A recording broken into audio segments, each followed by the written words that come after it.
Hello students, today's worksheet is worksheet number 54 for class 10 subject English. Let's start the worksheet. Task A. During the months of October and November, Delhi's air quality becomes a matter of concern. Every day we read here news about the air quality getting worse. Study the pie chart below depicting the contributors to air pollution. Analyzing the given data, write a paragraph in 150 to 200 words on Delhi gasps for breath. तो देखिए task ये हमें दिया गया है कि अक्टूबर और नवंबर के मंथ्स के दौरान हर साल दिल्ली के अंदर जो है अक्टूबर और नवंबर के जो मंथ्स हैं दिल्ली की एयर क्वालिटी जो है वो एक चिंता का विषय बन जाती है। ठीक है, इन महीनों के दौरान एवरी डे हम प्रतिदिन पढ़ते हैं सुनते हैं न्यूज़ के अंदर कि एयर क्वालिटी जो है वो बद से बदतर होती जा रही है। आपको नीचे एक पाई चार्ट दिया गया है, ये देखिए यहाँ पर। इसमें अलग अलग कंट्रीब्यूटर्स दिखाए गए हैं जो एयर पोल्यूशन को कंट्रीब्यूट करते हैं, उसके लिए जो कारण है एयर पोल्यूशन को बढ़ाने के कितना परसेंट कंट्रीब्यूट करते हैं। आपको इस डेटा को एनालाइज करना है और एक पैराग्राफ लिखना है और पैराग्राफ का टॉपिक है आपका डेली गास्प्स फॉर ब्रेथ, कि सांस लेना जो है दिल्ली सांस लेने के लिए भी हाँफ रही है और सांस लेने में तकलीफ़ हो रही है क्योंकि एयर पोल्यूशन ज़्यादा है। तो ये देखिए यहाँ पर आप देख सकते हैं कि यहाँ पर आपको जो है एक पाई चार्ट दिया गया है, इसमें अलग अलग कंट्रीब्यूटर्स दिए गए हैं। ये देखिए वेहिकुलर एमिशन दिखाया गया है। वेहिकुलर एमिशन मतलब वाहनों से निकलने वाला जो भी धुआं है, जो भी गैसेस हैं वो उनका कितना रोल है, कितना कंट्रीब्यूशन है। 33% जो है कंट्रीब्यूट करते हैं वो एयर पोल्यूशन के अंदर। 33% पोल्यूशन जो है वेहिकुलर एमिशन की वजह से एक बड़ा कंट्रीब्यूशन है और आप देख सकते हैं सबसे बड़ा। और उसके बाद आप देखिए सेकंड प्लेस है क्रॉप रेसिड्यू बर्निंग का, यानी कि जो फसल कटने के बाद जो बच जाता है उसको जब जला देते हैं किसान लोग तो उसकी वजह से भी 29% जो है पोल्यूशन होता है। वेस्ट बर्निंग, अगर आप ड्राई लीव्स को या प्लास्टिक को बर्न कर रहे हैं तो उसका 24% जो है पोल्यूशन का जो है कंट्रीब्यूटर है वेस्ट बर्निंग की। पॉल्यूशन फ्रॉम फैक्ट्रीज़, जो फैक्ट्री के धुएं से पोल्यूशन होता है या जो फैक्ट्रीज़ का एमिशन है उससे जो पोल्यूशन होता है वो 9% ऑफ पोल्यूशन जो है फैक्ट्री पोल्यूशन है। कंस्ट्रक्शन डस्ट की वजह से 5%।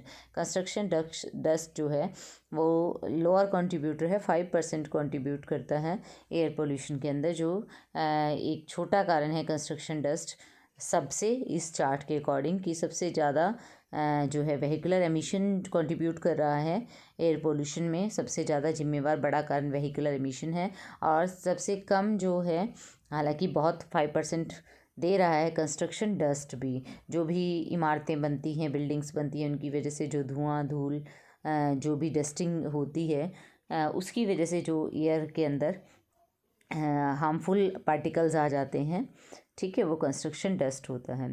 तो ये सब अलग अलग कॉजेज़ हैं जो एयर पोल्यूशन के लिए रिस्पॉन्सिबल हैं।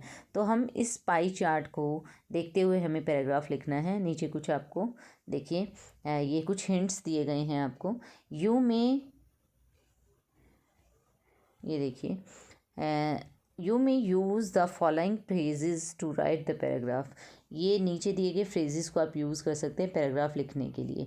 फर्स्ट फ्रेज दिया गया था चार्ट शोज़ इंडिकेट्स की, चार्ट ऐसा इंडिकेट करता है the biggest contributor to Delhi air pollution is dash, कि ये बिगेस्ट कंट्रीब्यूटर है एयर पोल्यूशन में।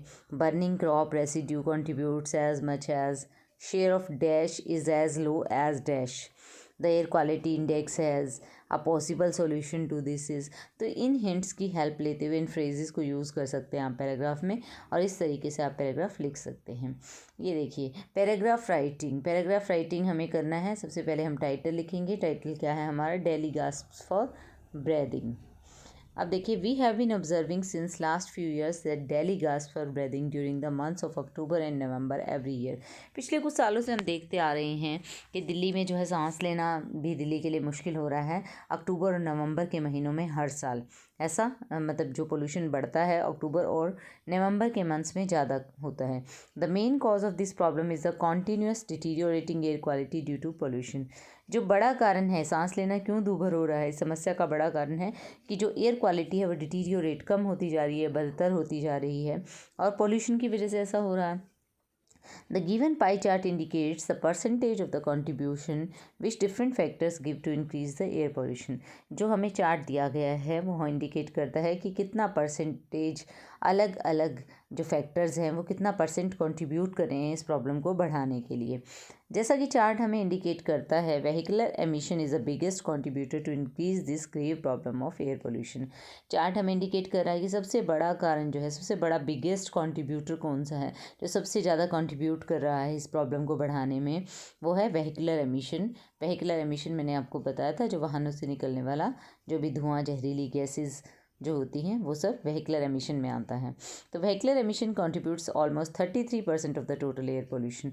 पूरे एयर पोल्यूशन का 33% जो है वो वेहिकुलर एमिशन की वजह से है, जबकि burning crops residue contributes as much as 29%, a little lesser than vehicular emission. और जो बर्निंग क्रॉप्स रेसिड्यू है वो जो है 29% कंट्रीब्यूट करता है, जो कि थोड़ा सा कम है वेहिकुलर एमिशन से। Waste burning like leaves, factories emission, construction dust etcetera are the other factors which have their respective share like 24%, 9% and 5% in increasing the air pollution. जैसा कि चार्ट हमें दिखा रहा है, वेस्ट बर्निंग जो है, जो हम ड्राई लीव्स को जला देते हैं, प्लास्टिक को जला देते हैं, फैक्ट्रियों से निकलने वाली जो गैसेज हैं, धुआं हैं, जो कंस्ट्रक्शन की वजह से जो डस्ट, धूल मिट्टी होती है निर्माण कार्य से, वो कुछ अलग फैक्टर्स हैं, कुछ दूसरे फैक्टर्स हैं जो अपना अपना शेयर दे रहे हैं। इस अपना अपना शेयर उनका है। जैसे कि आपने देखा कि वेस्ट बर्निंग का 24% है, फैक्ट्री एमिशन का 9% है और कंस्ट्रक्शन डस्ट का 5% है, जो चार्ट में हमें दिखाया गया है इस एयर पोल्यूशन को बढ़ाने के लिए उनका अलग अलग शेयर है। The air quality index has been deteriorating day by day. जो एयर क्वालिटी इंडेक्स है हमारा वो दिन प्रतिदिन गिरता जा रहा है। It becomes impossible to breathe. लगभग सांस लेना ही मुश्किल हो गया है, ऐसा एयर क्वालिटी इंडेक्स हो चुका है। It is very harmful to breathe in this polluted environment. और बहुत ही हानिकारक भी है ऐसे प्रदूषित इन्वायरमेंट के अंदर अगर हम सांस लेते हैं ऐसे पर्यावरण में, तो बहुत हानिकारक है हमारे लिए। It may cause severe disease like lungs problems.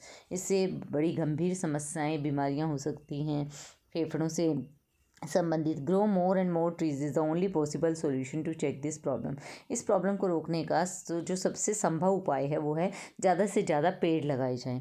All industries should be placed at distant places from residential areas.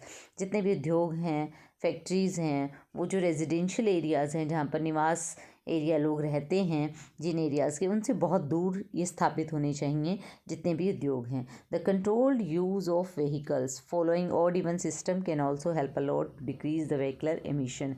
तो हम थोड़ा सा कंट्रोल यूज़ करें व्हीकल्स का, वाहनों का सीमित यूज़ करें, थोड़ा ऑड इवन सिस्टम को फॉलो करें, तो काफ़ी हद तक व्हीकलर एमिशन की प्रॉब्लम जो है उसको कम किया जा सकता है, इस कारण को, जो कि एक बड़ा कॉन्ट्रीब्यूटर है पोल्यूशन का। More and more E vehicles should be develop to check this problem. इस प्रॉब्लम को चेक करने के लिए, इस प्रॉब्लम को नियंत्रित करने के लिए, कम करने के लिए ज़्यादा से ज़्यादा ई व्हीकल्स जो हैं वो डेवलप होने चाहिए। Burning of crops residue should be totally band. जो क्रॉप्स रेजिड्यू है उनके जलाने पर पूरी तरह से प्रतिबंध होना चाहिए। Some other method should be use to fertilize the crops residues. कुछ अलग टेक्निक्स और मेथड्स यूज़ करने चाहिए जिससे कि जो क्रॉप्स रेसिड्यू है उसको फर्टिलाइज़ किया जा सके, उसे खाद के तौर पर यूज़ किया जा सके। This problem of pollution can be control to a great extent by taking the above mentioned steps. और ऊपर दिए गए स्टेप्स को लेकर इस समस्या को, जो है प्रदूषण की समस्या, काफ़ी हद तक इसे कंट्रोल किया जा सकता है। तो इस तरीके से देखा आपने, इस आप पैराग्राफ राइट कर सकते हैं। सेम भी लिख सकते हैं आप अपनी तरफ से, और कुछ ऐड करना चाहें, कुछ अदर लाइंस, वो भी ऐड कर सकते हैं। आई होप आपको समझ आ गया होगा how to write this paragraph. Thank you.